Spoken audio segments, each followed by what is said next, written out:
Les Togolais de la diaspora se retrouvent à Lomé pour discuter de leur contribution au développement du pays. Ils ont procédé ce lundi au lancement des manifestations inscrites au programme de la deuxième édition de la Grande Semaine de la Diaspora. Une remise de dons de vivres et non-vivres à la prison d'Anéro et au CHU Sylvanos Olympio a marqué le début de ces retrouvailles. Maîtriser sa tension artérielle, c'est choisir la santé. Des spécialistes des maladies cardiovasculaires ivoiriens et togolais ont mené une réflexion ce lundi à Lomé sur la prise en charge de l'hypertension artérielle et des maladies cardiovasculaires. Les représentants des différentes catégories socio-professionnelles, plus ceux des ex-Seleka et anti-Balaka de Centrafrique réunis à Brazzaville pour un forum dit de réconciliation censé ramener la paix dans leur pays. Une rencontre sous l'égide du chef de l'État congolais qui ne fait pas l'unanimité à Bangui. Mesdames, Messieurs, bonsoir et bienvenue dans cette édition qui commence avec ce télégramme de félicitations adressé ce lundi par le président de la République Faure Gnassingbé au roi de Belgique, Sa Majesté Philippe. Majesté, la commémoration de la fête nationale de votre royaume m'offre l'agréable plaisir de vous adresser au nom du gouvernement et du peuple togolais ainsi qu'en mon nom propre mes très vives et chaleureuses félicitations. Je voudrais saisir cette occasion de grande allégresse pour vous renouveler mes vœux ardents de santé et de bonheur pour vous-même et pour la famille royale ainsi que ceux de paix et de prospérité continue pour le peuple belge. En vous réaffirmant ma volonté d'œuvrer ensemble avec vous au renforcement des liens d'amitié et de coopération qui existent entre votre royaume et le Togo, je vous prie d'agréer, Majesté, les assurances de ma très haute considération. Et c'est signé Faure Essozimna Gnassingbé, président de la République togolaise. Après avoir longtemps observé notre agriculture subir les aléas du changement climatique, les responsables de ce département ont décidé d'agir. Ils veulent amener le secteur agricole togolais à s'adapter au mouvement du climat. L'agriculture togolaise se doit donc, en clair, d'être intelligente. Et c'est le projet ADAPT, adaptation de l'agriculture au changement climatique, qui se chargera de réaliser cette prouesse. Il a été lancé aujourd'hui au cours d'un séminaire à Lomé. Reportage Medina Bacha Salami. Les changements climatiques, un véritable défi pour le secteur agricole. Ces effets tels que l'érosion, la sécheresse constituent une grande menace pour la productivité agricole. Pour y faire face, le projet Adaptation de l'agriculture au changement climatique ADAPT a été élaboré. ADAPT veut intégrer des outils d'adaptation au changement climatique dans les systèmes de production agricole. Ces systèmes seront adaptés aux impacts climatiques actuels et futurs. ADAPT, c'est aussi l'information, l'éducation et la communication sur les changements climatiques. Financé par le Fonds pour l'environnement mondial à travers les fonds des pays les moins avancés, à hauteur de 5,3 millions $, ce projet permettra une amélioration de la capacité des petits agriculteurs à faire face à une variabilité accrue du climat. Les bénéfices socio-économiques seront perçus principalement par les femmes et les jeunes. ADAPT est une composante du PADAT, projet d'appui au développement de l'agriculture au Togo. Réduire l'impact des caprices du climat permettra donc d'améliorer la sécurité alimentaire et les revenus des petits producteurs. Il s'agira pour ce projet de mener des opérations d'identification de manière à cibler les petits producteurs. Ce sont des agriculteurs, des maraîchers, des éleveurs, des aquaculteurs, des pêcheurs, des exploitants forestiers des 5 régions. Je demeure convaincu que les débats que vous allez mener et les délibérations qui en découleront seront à la hauteur des expertises qui vous caractérisent. Le lancement officiel du projet ADAPT permettra aux différents acteurs d'échanger sur les stratégies d'intervention du projet, l'adaptation, la maîtrise de l'eau et la gestion durable des terres. Qui dit adaptation au changement climatique dit changement de comportement, mais aussi adoption de nouvelles techniques culturelles. Et tout cela va avec l'utilisation de nouvelles variétés de semences, des semences améliorées, introduites dans le système agricole togolais, avec la mise en œuvre du programme national d'investissement agricole et de sécurité alimentaire, PNIASA. Dans quel domaine précisément ces semences améliorées ont-elles été introduites et quels en sont les impacts sur la productivité? La réponse dans ce reportage signé Adolphe Paca. La semence reste le premier facteur de la productivité agricole et le rendement en dépend. C'est ainsi que le monde agricole en quête de meilleures récoltes et surtout pour s'adapter aux avatars de la nature et du climat, passe aujourd'hui de la sélection massale des semences à des variétés à cycle court. On parle de la semence à variété améliorée, adaptée aux différentes zones agroécologiques. Ce que nous appelons sélection massale, c'est cette sélection qui est basée soit sur la forme, la grosseur de la graine, sa couleur qui intéresse, alors que l'élément même est au cœur de la semence. Il faut aller chercher la performance au cœur de la semence. Donc c'est ce que les chercheurs ils ont pris sur eux, d'aller au cœur de la semence pour chercher les performances qui peuvent aider le produit. Ça vise premièrement à augmenter la productivité et partant la consolidation des rendements.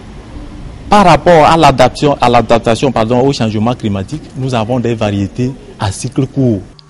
70 à 80 jours, là où la semence traditionnelle faisait 3 à 6 mois pour le maïs, le sorgho, le riz, le mil, le manioc, l'igname et autres, cette nouvelle variété est bien un atout pour gagner en temps, vu les menaces des changements climatiques, mais aussi en rendement. Ce sont des espèces qui produisent 4 à 5 tonnes à l'hectare, là où on obtenait difficilement 1 tonne pour la même exploitation. Dès que les producteurs ont la semence de qualité, qu'ils maîtrisent les itinéraires, la productivité il augmente de 40%.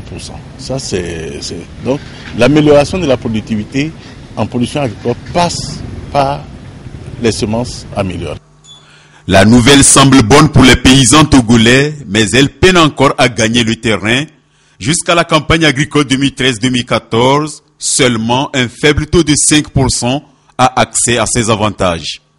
Je crois qu'il faut d'abord faciliter l'accès. Faciliter l'accès, c'est d'abord de rendre disponible la semence et de faire en sorte que le petit producteur puisse l'en acheter.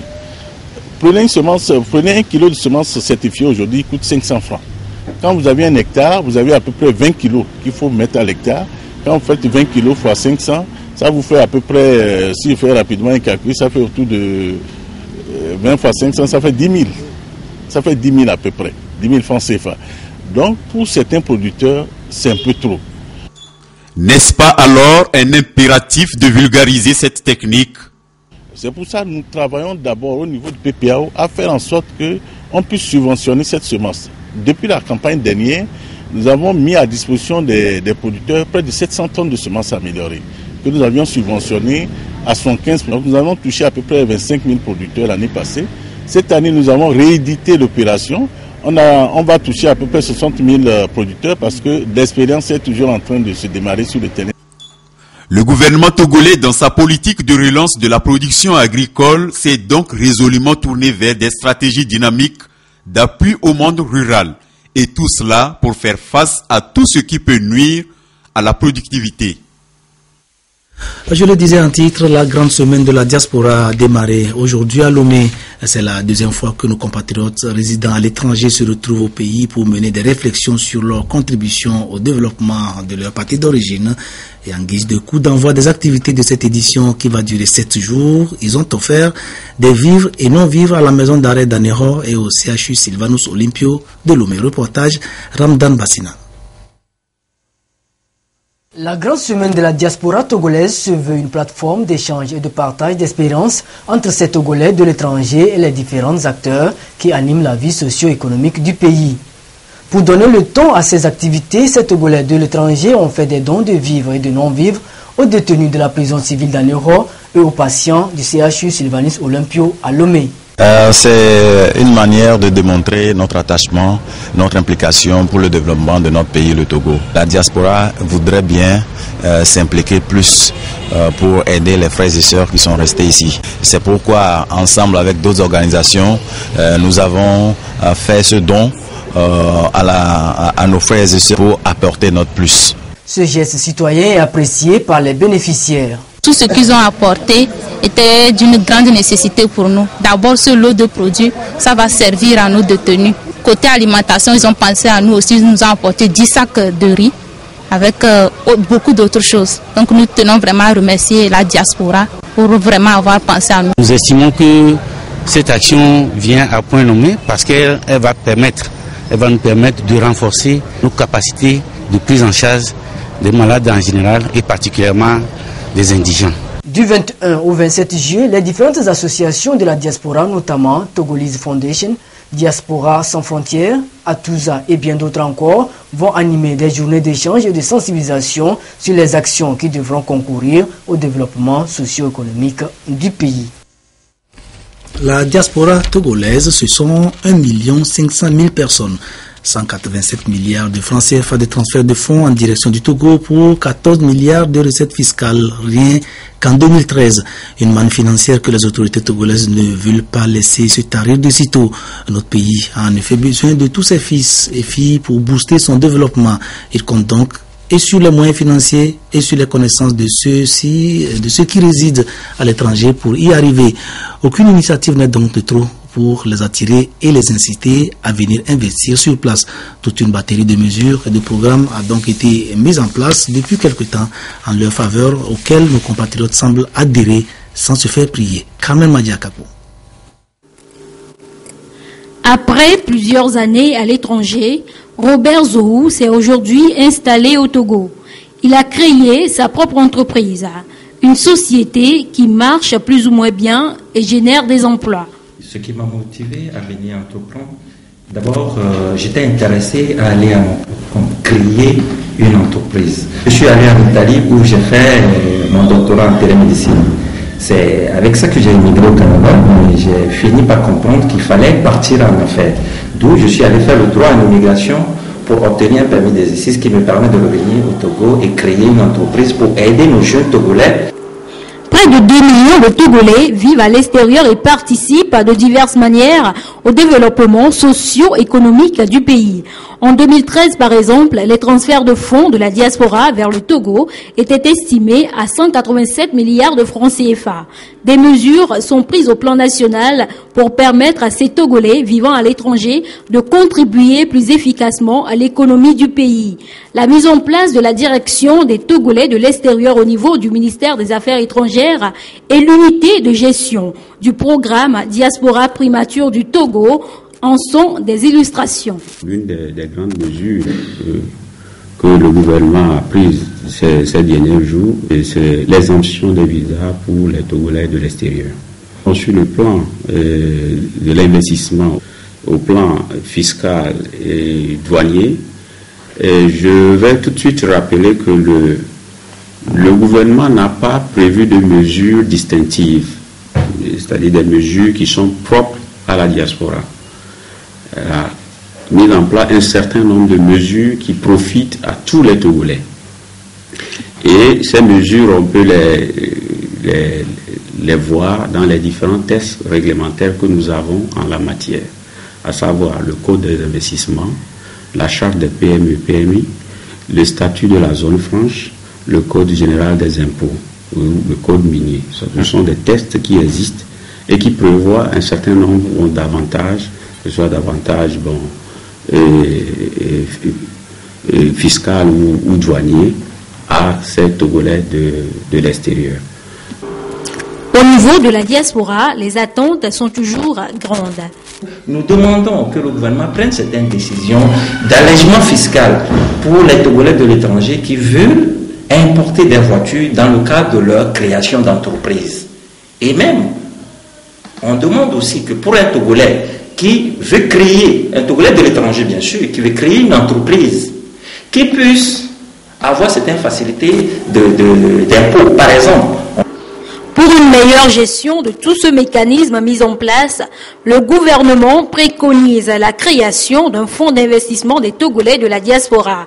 Le total cumulé des envois de fonds de la diaspora serait 3 à 6 fois supérieur aux appuis budgétaires accordés par les bailleurs de fonds internationaux au Togo à titre d'aide. L'une des mesures phares adoptées par les autorités togolaises pour inciter nos frères et sœurs établis à l'étranger à venir investir au pays, c'est la récente décision d'exempter tout Togolais d'origine de visa d'entrée sur le territoire national, une mesure qui entre en vigueur dès aujourd'hui. Certains de ces compatriotes de la diaspora qui œuvrent dans l'humanitaire notamment dans le domaine de la santé, pourraient se joindre à cette campagne que mène la Ligue ivoirienne et l'association Médecins du Peuple contre les maladies cardiovasculaires et l'hypertension artérielle. Ce lundi, ces deux organisations ont animé conjointement à Lomé une réunion d'échange sur la prise en charge de ces pathologies. Actualité dans la prise en charge de l'hypertension artérielle, c'est le thème de cette rencontre à laquelle ont pris part médecins, experts en cardiologie et personnel soignant. Augustin Kossi, Sylvain Aboudou. Les médecins cardiologues se mobilisent contre l'hypertension artérielle, première cause de mortalité dans le monde. Selon eux, l'évolution silencieuse de cette maladie cardiovasculaire est très inquiétante si rien n'est fait. Assistants médicaux, médecins généralistes, infirmiers d'État et responsables d'unités de soins périphériques s'activent donc autour de la question. Ils renforcent pour ce faire leur capacité en matière de prise en charge de l'hypertension artérielle et bien d'autres facteurs de risque cardiovasculaire afin d'améliorer leurs prestations. Aujourd'hui, l'hypertension artérielle n'est pas un problème de spécialistes. On n'est pas surtout nombreux, on est à peine 12 cardiologues, on ne peut pas s'occuper de tous les médicaux, ces populations. Un petit problème au niveau du son de cette interview. Si tout va bien, si le sujet est corrigé, nous y reviendrons. Actualité à l'étranger, la paix en Centrafrique viendra-t-elle de Brazzaville? La communauté internationale voudrait bien le croire. Depuis ce matin, les protagonistes de la crise dans ce pays du centre du continent sont réunis dans la capitale congolaise pour un forum dit de réconciliation. Tous ceux qui sont impliqués dans cette crise devraient y participer. Seulement voilà, il y en a qui refusent de s'associer à l'initiative, estimant que le destin de la Centrafrique ne doit plus se décider ailleurs qu'en Centrafrique. Hôte du forum sur la Centrafrique qui s'est ouvert lundi à Brazzaville, le président Sassou Nguesso était dimanche au pied de la passerelle pour accueillir son homologue de RCA. Catherine Samba Panza tente depuis janvier 2014 de sortir le pays de la crise. Représentants des belligérants, des partis politiques, de la société civile ont 3 jours pour signer un cessez-le-feu et définir le cadre du futur dialogue national. Mais à Bangui, la fronde s'organise contre cette réunion de Brazzaville, tout en soulignant l'engagement des présidents de la région pour la RCA. De nombreux responsables ne veulent plus que le destin du pays se règle à l'étranger. Il est important que cet accord de cessez-le-feu soit signé ici à Bangui devant le peuple centrafricain, pour que chacun prenne la résolution devant le peuple, en regardant le peuple les yeux dans les yeux, qu'on ne recommencera plus jamais. Mais avant même la signature d'un accord de paix, il faut que les chefs rebelles, ex-Séléka et anti-Balaka, trouvent un accord. Un accord qu'il faudra être capable d'imposer sur le terrain. La Libye continue sa lente et dangereuse descente aux enfers.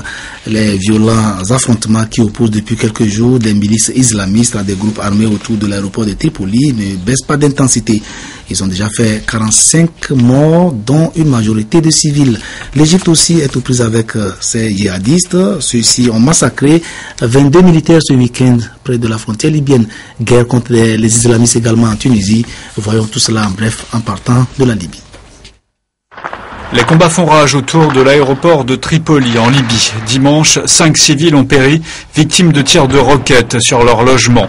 Depuis le début des affrontements entre milices rivales le 13 juillet, 47 personnes sont mortes. Les funérailles des 22 soldats égyptiens tués samedi près de la frontière libyenne ont eu lieu dimanche au Caire. En tête de cortège, le président Al-Sisi a promis de punir les auteurs de l'attaque. Depuis la destitution du président Morsi en juillet 2013, des djihadistes frappent régulièrement les militaires égyptiens. Cette attaque est la plus meurtrière. Après l'assaut de mercredi qui a tué 15 soldats dans les monts de Chambi, le gouvernement tunisien a décidé de fermer des radios et des chaînes de télévision accusées de soutenir la cause des djihadistes. Parmi elles, Radio Nour et TV Al-Insan. Les autorités ont également annoncé la fermeture de mosquées et l'arrestation de 15 personnes qui avaient célébré l'attaque contre les militaires. Hors du continent, entre Israël et les Palestiniens du Hamas, la calmie est encore loin, très loin. Depuis 2 semaines, les 2 frères ennemis de la région se livrent à des échanges de tirs de missiles à l'aveuglette. Plus de 500 morts côté palestinien, majoritairement des civils, et une vingtaine côté israélien. Le Conseil de sécurité des Nations Unies exprime sa vive préoccupation et appelle à un cessez-le-feu immédiat. Sirène d'alarme et course apeurée vers les abris à Tel Aviv. Bombardements, colonnes de fumée et fuites éperdues dans la bande de Gaza. Le conflit entre l'armée israélienne et le Hamas ne donne aucun signe de répit, malgré l'appel à un cessez-le-feu immédiat lancé dans la nuit par l'ONU. Les membres du Conseil de sécurité appellent au respect des lois humanitaires internationales, incluant la protection des civils. Les membres du Conseil de sécurité expriment leur sérieuse inquiétude sur le nombre croissant des victimes. Il aura fallu 14 jours d'une offensive israélienne d'envergure destinée à neutraliser les capacités militaires du Hamas avant que l'ONU ne s'émeuve d'un bilan humain catastrophique. 140 Palestiniens tués dans la seule journée de dimanche, dont 70 à Shaja'ia, un quartier de l'est de Gaza City, qui a subi une attaque atroce selon Ban Ki-moon. Un bilan en constante progression puisqu'il a désormais dépassé les 500 morts en majorité civile, femmes, enfants et vieillards, et que les recherches se poursuivent dans les décombres, comme ici à Khan Younes. 22 personnes vivaient dans cette maison, ils sont tous morts. Seul un enfant de 3 ans a survécu. Où est la Oumma? Où est l'islam? Où sont les Arabes? Où sont les Arabes? Côté israélien, l'armée reconnaît avoir perdu 18 hommes et près d'une centaine de blessés, mais elle dément l'information faisant état de la capture du soldat Shaul Aaron par la branche armée du Hamas, qui en a pourtant fourni le nom et le numéro d'identification. C'est une preuve que la résistance a déjoué les calculs de l'occupant et elle dit à l'ennemi que Gaza est un marécage dans lequel ses soldats vont tomber. Ces soldats vont tomber aux mains de la résistance. Des propos auxquels répondent comme un écho la poursuite des bombardements par air et terre, confirmant que l'offensive israélienne, bordure protectrice, a encore de longues journées meurtrières devant elle. Nous revenons au Togo pour nous intéresser au secteur des matériaux de construction fabriqués localement. Ces dernières années, une technique de fabrication de pavés domestiques et de plaquettes bosselées a fait son apparition dans le pays. L'on doit cette technique à un entrepreneur togolais grâce à qui le revêtement du sol et des murs est devenu chose accessible pour tous. L'émission Métiers du monde sur la TVT lui a consacré son prochain documentaire qui sera diffusé demain sur nos antennes. Une réalisation de Pali Komlan dont nous vous proposons ce soir un extrait. La promotion de l'entrepreneuriat est l'une des stratégies au cœur des actions du gouvernement pour réduire le chômage des jeunes. Ernest Nouvidaté s'est inscrit dans la logique du gouvernement par la création d'une unité de production des briques préfabriquées. On ne peut pas tout attendre du gouvernement. On ne peut pas dire que c'est le gouvernement qui va nous fournir du travail. Et comme on a l'initiative privée, donc on encourage l'auto-emploi et l'État aussi dans le domaine avec Provenante et autres qui sont sur place. Je pense que tout le monde doit essayer de se lancer. Dans la dynamique de parfaire son travail, l'entrepreneur s'est doté d'équipements de génie civil adaptés à la production des pavés domestiques. Et on a démarré avec une cinquantaine de moules et tous les jours on coulait ces 50 moules avec un paquet de ciment.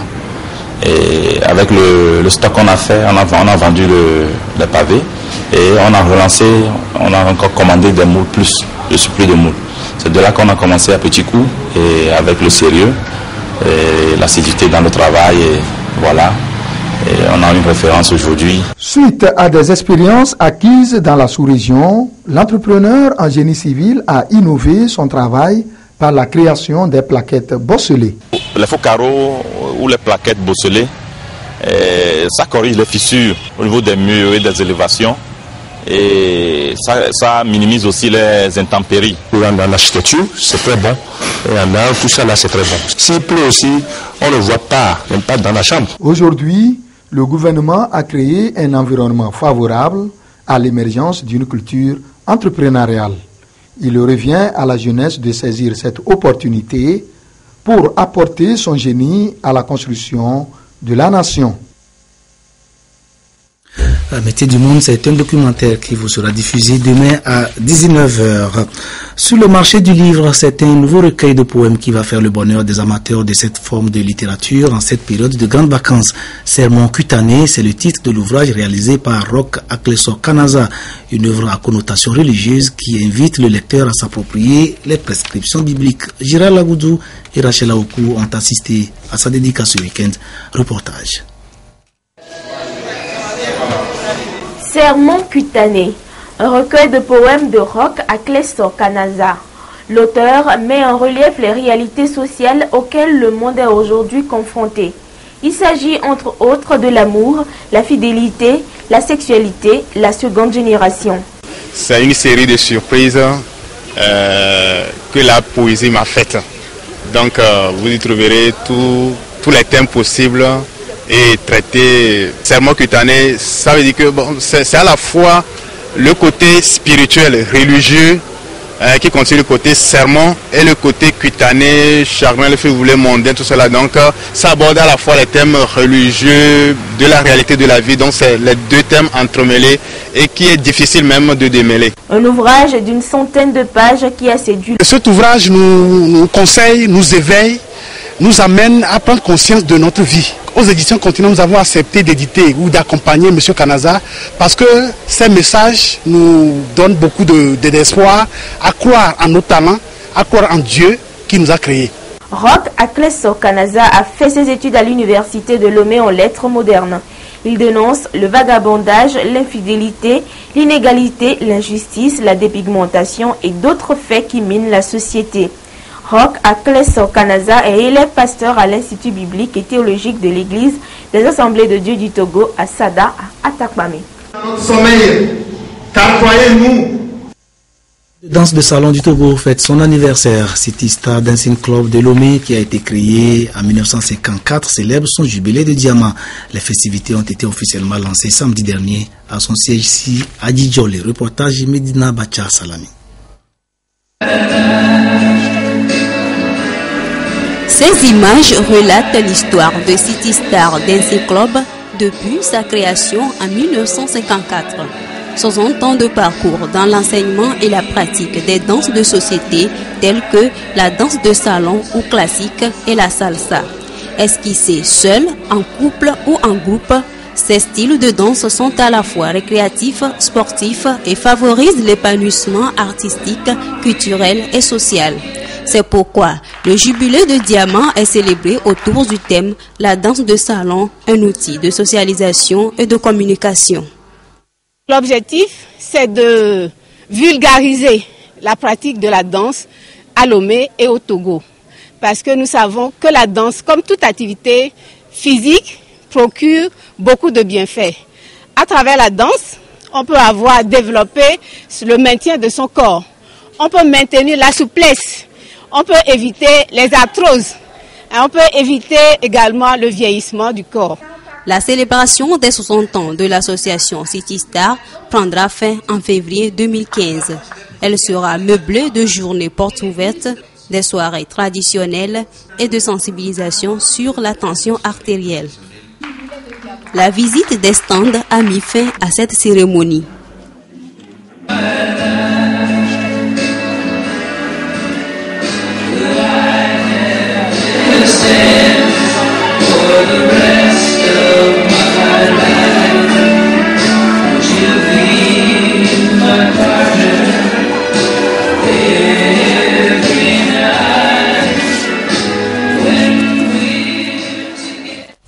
C'est sur ces pas de danse que nous allons refermer ce journal. Merci de l'avoir suivi. Isidore Koubatine vous retrouve à 22h30 pour notre dernière édition du jour. Excellente soirée à tous. Voici le rappel des titres.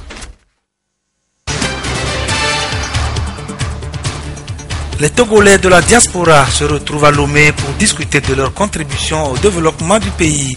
Ils ont procédé ce lundi au lancement des manifestations inscrites au programme de la deuxième édition de la Grande Semaine de la Diaspora.